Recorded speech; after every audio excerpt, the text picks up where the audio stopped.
Your Capitol Connection tonight, Virginia Democrats are once again highlighting the need to pass a constitutional amendment to protect same-sex marriage here in the Commonwealth. And this comes as the U.S. Supreme Court is being asked to overturn a landmark ruling that legalized same-sex marriage nationwide. Capitol Bureau reporter Tyler Englander joining us now live in studio to break all of this down for us.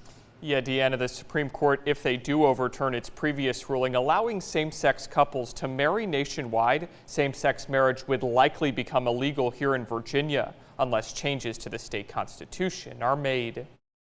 State Senator Adam Ebbins says same-sex marriage could be on the chopping block here in Virginia.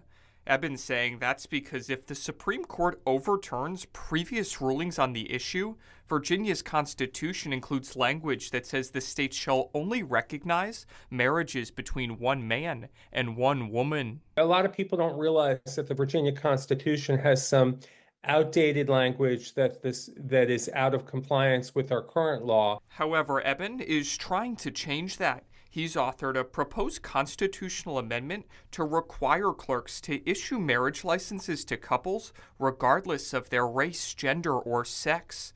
Ebbins saying the amendment would protect same-sex couples in the Commonwealth regardless of what the Supreme Court does in the future. We don't need that uncertainty, which is why we need to amend our Constitution to bring it into compliance with the realities of the 21st century. However, not everyone is on board. Victoria Cobb, president of the Family Foundation, has issues with the way the amendment is written and says marriage should remain between one man and one woman. We still stand by the fact that every child deserves the opportunity to have a mom and a dad wherever possible. When a child is placed into a same-sex couple's family, they are deprived their biological mother or their biological father.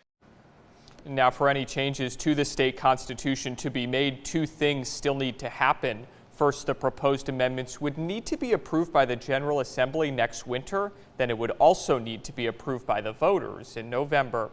Live in the studio tonight, Tyler Englander, 8 News.